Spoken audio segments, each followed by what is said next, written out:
ओम शांति। आज 14 फरवरी 2026 के शनिवार के प्रातः मीठी मीठी मधुवन मुरली के बाप दादा के मधुर ईश्वरीय महावाक्य सुनते हैं। आप सभी भाई बहनों को महाशिव जयंती की बहुत बहुत हार्दिक शुभकामनाएं एवं बधाइयाँ। आज विशेष शिव जयंती के निमित्त बाप दादा के महावाक्य सुनते हैं। आज का प्रश्न है, बाप बच्चों को संगम पर ही सृष्टि का समाचार सुनाते हैं, सतयुग में नहीं, क्यों? बाप बच्चों को संगम पर ही सृष्टि का समाचार सुनाते हैं, सतयुग में नहीं, क्यों? उत्तर है, क्योंकि सतयुग तो है आदि का समय। उस समय सारी सृष्टि का समाचार अर्थात सृष्टि के आदि मध्य अंत का ज्ञान कैसे सुनाएं? जब तक सर्किल रिपीट ही नहीं हुआ है तब तक समाचार सुना ही कैसे सकते हैं? संगम पर ही तुम बच्चे बाप द्वारा पूरा समाचार सुनते हो, तुम्हें ही ज्ञान का तीसरा नेत्र मिलता है। ओम शांति। आज है त्रिमूर्ति शिव जयंती, सो ब्राह्मण जयंती, सो संगम युग जयंती का शुभ दिवस।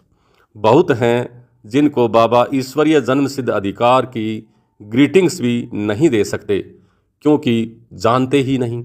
बहुत हैं जिनको पता ही नहीं है कि शिव बाबा कौन है, उससे क्या मिलता है, वह ग्रीटिंग क्या समझ सकते हैं। नए बच्चे बिल्कुल समझ न सकें, वह है ज्ञान का डांस। कहते हैं ना, श्री कृष्ण डांस करता था, यहाँ बच्चियाँ राधे कृष्ण बन डांस करती हैं ना। परंतु डांस की तो बात ही नहीं, वह तो वहाँ सतयुग में बचपन में प्रिंस प्रिंसेस के साथ डांस करेंगे। बच्चे जानते हैं यह बाप दादा है। दादा को ग्रैंडफादर कहा जाता है, यह दादा तो हुआ जिस्मानी फादर। यहाँ तो वंडरफुल बात है ना, वह है दादा रूहानी और ये है जिस्मानी। इनको कहते हैं बाप दादा। बाप से दादा द्वारा वर्षा मिलता है, वर्षा है दादे का, ग्रैंडफादर का। सब आत्माएं ब्रदर्स हैं, तो वर्षा बाप से मिलता है। बाप कहते हैं, तुम आत्माओं को अपना शरीर, अपनी कर्मेंद्रियां हैं, मुझे निराकार कहते हैं। जरूर मुझे शरीर चाहिए, तब तो बच्चों को राजयोग सिखाऊं, अथवा मनुष्य देवता पतित से पावन बनने का मार्ग बताऊं। वह मूत पलिती कपड़ धोऊं, जरूर बड़ा धोबी होगा ना। सारे विश्व की आत्माएं और शरीर धोता हूं। ज्ञान और योग से तुम्हारी आत्माओं को धोया जाता है। आज तुम बच्चे आए हो, जानते हो हम शिव बाबा को बधाइयाँ देने के लिए आए हैं। बाप फिर कहते हैं कि तुम जिसको ग्रीटिंग्स देते हो, वह बाप भी तुम बच्चों को ग्रीटिंग्स देते हैं, क्योंकि तुम बहुत सर्वोत्तम सौभाग्यशाली ब्राह्मण कुलभूषण हो। देवताएं इतने उत्तम नहीं हैं जितने तुम हो। ब्राह्मण देवताओं से भी उच्च हैं, उच्च से उच्च हैं बाप। फिर वह आते हैं ब्रह्मातन में, उनके तुम बच्चे बहुत ऊंचे से ऊंचे ब्राह्मण बनते हो। ब्राह्मणों की है चोटी, उसके नीचे हैं देवताएं, सबसे ऊपर है बाबा। बाबा ने तुम बच्चों को ब्राह्मण ब्राह्मणियाँ बनाया है स्वर्ग का वर्षा देने के लिए। इन लक्ष्मी नारायण के को देखो, कितने मंदिर बनाए हुए हैं, माथा टेकते हैं। भारतवासियों को यह तो मालूम होना चाहिए कि यह भी मनुष्य हैं। लक्ष्मी नारायण दोनों अलग अलग हैं।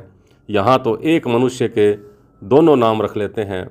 एक का नाम लक्ष्मी नारायण अर्थात अपने को विष्णु चतुर्भुज कहते हैं, लक्ष्मी नारायण अर्थात राधे कृष्ण नाम इकट्ठा रख लेते हैं, तो चतुर्भुज हो गए ना। तो वह विष्णु तो है सूक्ष्म वतन का एम ऑब्जेक्ट।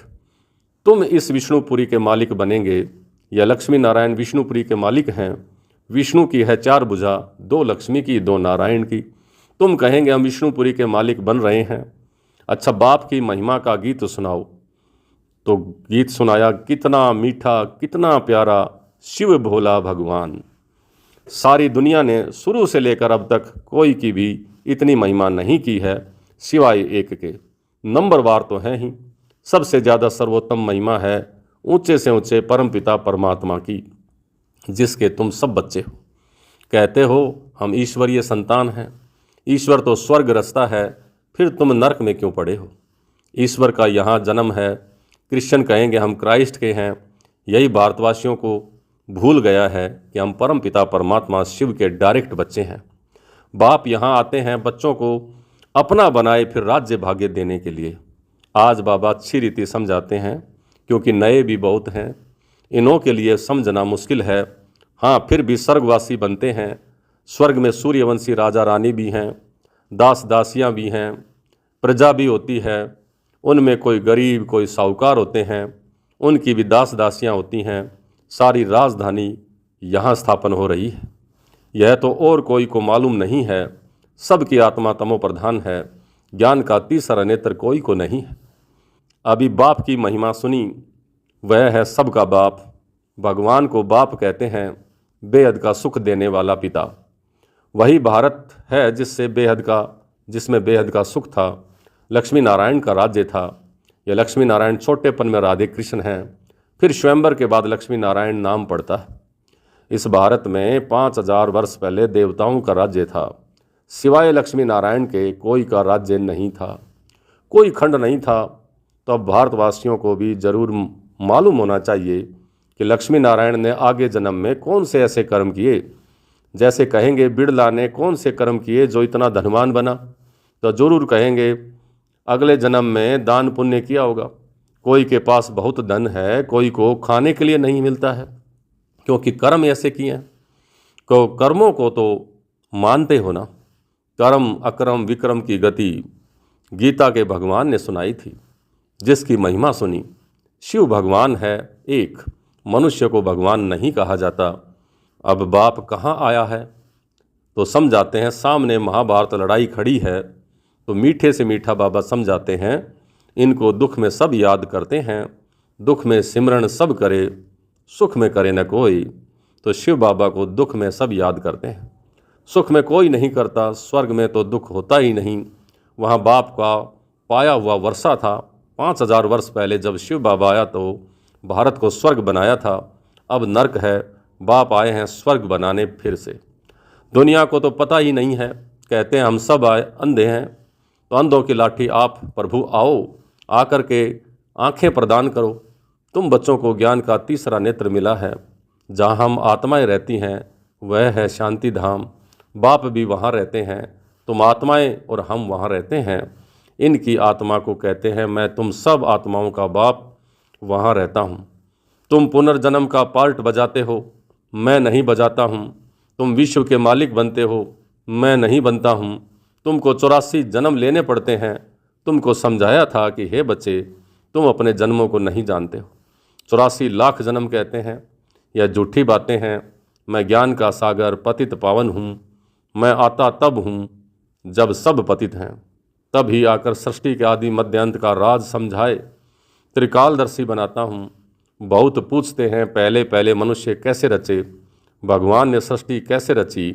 एक शास्त्र में भी दिखाते हैं कि प्रलय हुई, फिर सागर में पीपल के पत्ते पर बच्चा श्री कृष्ण आया।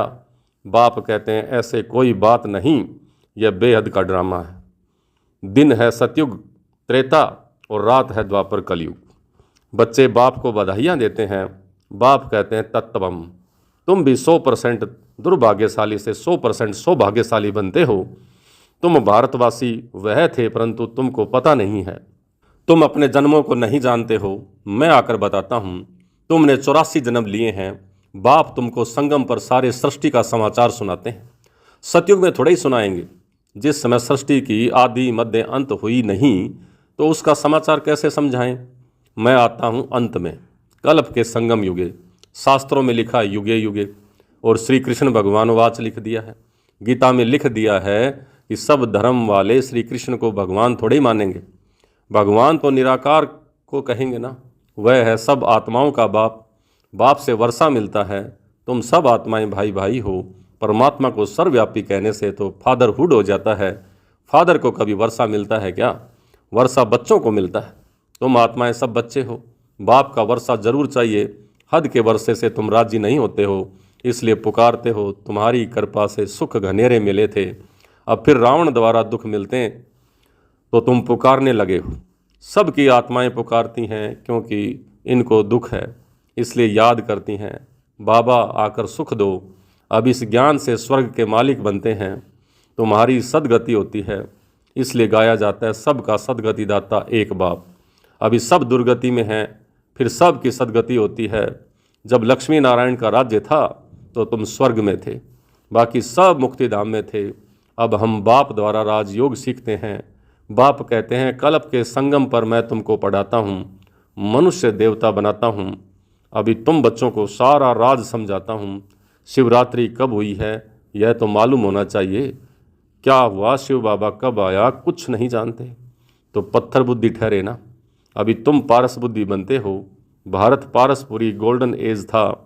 लक्ष्मी नारायण को भी भगवान भगवती कहते हैं। उन्हों को वर्षा भगवान ने दिया, फिर दे रहे हैं। तुमको फिर से भगवान भगवती बना रहे हैं। अभी यह तुम्हारा बहुत जन्मों के अंत का जन्म है। बाप कहते हैं विनाश सामने खड़ा है। इनको कहा जाता है रुद्र ज्ञान यज्ञ। वह सब मैटेरियल यज्ञ होते हैं, ये है ज्ञान की बात। इसमें बाप आकर मनुष्यों को देवता बनाते हैं। तुम बधाइयाँ देते हो शिव बाबा के आने की। बाबा फिर कहते हैं मैं अकेला थोड़ा ही आता हूँ, मुझे भी शरीर चाहिए। ब्रह्मा तन में आना पड़े, पहले पहले सूक्ष्म वतन रचना पड़े, इसलिए इनमें प्रवेश किया है। यह तो पतित था, 84 जन्म ले पतित बना है। सब पुकारते थे। अब बाप कहते हैं मैं फिर से तुम बच्चों को वर्षा देने के लिए आया हूँ। बाप ही भारत को स्वर्ग का वर्षा देते हैं। स्वर्ग का रचयिता बाप है तो जरूर स्वर्ग की सौगात ही देंगे। अभी तुम स्वर्ग के मालिक बन रहे हो। यह पाठशाला है भविष्य में मनुष्य 21 जन्मों के लिए देवता बनने की। तुम स्वर्ग के मालिक बन रहे हो। 21 पीढ़ी तुम सुख पाते हो। यहाँ वहाँ पर अकाल मृत्यु नहीं होती। जब शरीर की आयु पूरी होती है तब साक्षात्कार हो जाता है। फिर एक शरीर छोड़ दूसरा लेते हैं। सर्प का भी मिसाल है ना। तुम बच्चे अभी बाप को बधाइयाँ देते हो, बाप फिर तुमको बधाइयाँ देते हैं। तुम अभी दुर्भाग्यशाली से सौभाग्यशाली बन रहे हो। पतित मनुष्य से पावन देवता बनते हो।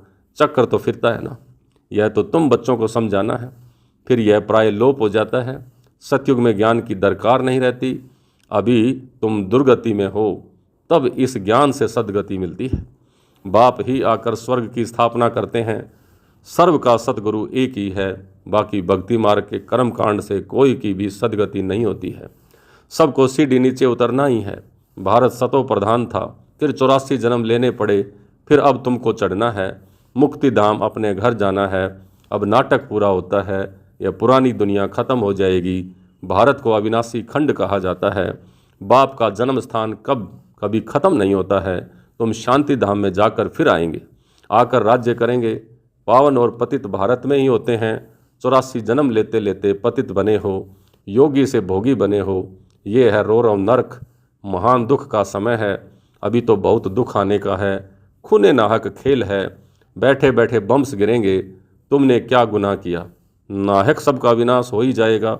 विनाश का साक्षात्कार तो बच्चों ने किया है। अब तुम सृष्टि चक्र का ज्ञान जान गए हो। तुम्हारे पास ज्ञान की तलवार, ज्ञान खड्ग है। तुम हो ब्रह्मा की मुख वंशावली ब्राह्मण। प्रजापिता भी बाबा है। कल्प पहले भी इसने मुख वंशावली पैदा की थी। बाप कहते हैं मैं कल्प कल्प आता हूँ, इसमें प्रवेश कर तुमको मुख वंशावली बनाता हूँ। ब्रह्मा के द्वारा स्वर्ग की स्थापना कराता हूँ। स्वर्ग में तो भविष्य में ही जाएंगे। छी दुनिया तो खत्म होनी चाहिए। बेद का बाप आते ही है नई दुनिया रचने। बाप कहते हैं मैं तुम बच्चों के लिए हथेली पर बहिष्त लेकर आया हूँ। तुमको कोई भी तकलीफ नहीं देता हूँ। तुम सब द्रौपदियाँ हो। अच्छा, मीठे मीठे सिकलिदे बच्चों प्रति माता पिता बाप दादा का याद प्यार और गुड मॉर्निंग। रूहानी बाप की रूहानी बच्चों को नमस्ते। हम रूहानी बच्चों की रूहानी बाप दादा को याद प्यार, गुड मॉर्निंग और नमस्ते। नमस्ते मीठे बाबा, बहुत बहुत शुक्रिया आपका। धारणा के लिए मुख्य सार। पहला, देवताओं से भी उच्च हम सर्वोत्तम ब्राह्मण हैं। इस रूहानी नशे में रहना है। ज्ञान और योग से आत्मा को स्वच्छ बनाना है। दूसरा, सबको शिव बाबा के अवतरण की बधाइयाँ देनी है। बाप का परिचय देकर पतित से पावन बनाना है। रावण दुश्मन से मुक्त करना है। आज का वरदान, विस्तार की रंग बिरंगी बातों से किनारा कर मुश्किल को सहज बनाने वाले सहज योगी भवै। विस्तार की रंग बिरंगी बातों से किनारा कर मुश्किल को सहज बनाने वाले सहज योगी भवै।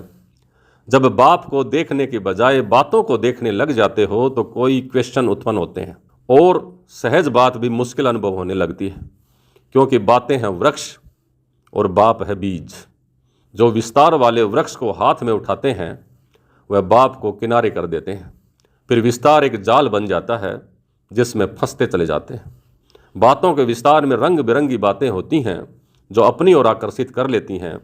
इसलिए बीज रूप बाप को याद से बिंदी लगाकर उससे किनारा कर लो तो सहज योगी बन जाएंगे। आज का स्लोगन है, मैं और मेरेपन की अलॉय को समाप्त करना ही रियल गोल्ड बनना है। मैं और मेरेपन की अलॉय को समाप्त करना ही रियल गोल्ड बनना है। ये अव्यक्त इशारे एकता और विश्वास की विशेषता द्वारा सफलता संपन्न बनो। अभी सभी मिलकर एक मत हो, सेवा के कोई भी कार्य को धूमधाम से आगे बढ़ाओ। हर ब्राह्मण आत्मा के सहयोग से शुभ कामनाओं शुभ भावनाओं से सेवाओं की धूप लगाओ। अगर कोई मुख से बोल नहीं सकते हैं तो मनसा वायुमंडल से सुख की वृत्ति, सुखमय स्थिति से सुखमय संसार बनाएं। कहाँ जा नहीं सकते हो, तबीयत ठीक नहीं है तो घर बैठे यह सेवा करो। सेवा में सहयोगी जरूर बनो, तब सबके सहयोग से सुखमय संसार बनेगा। अच्छा, ओम शांति।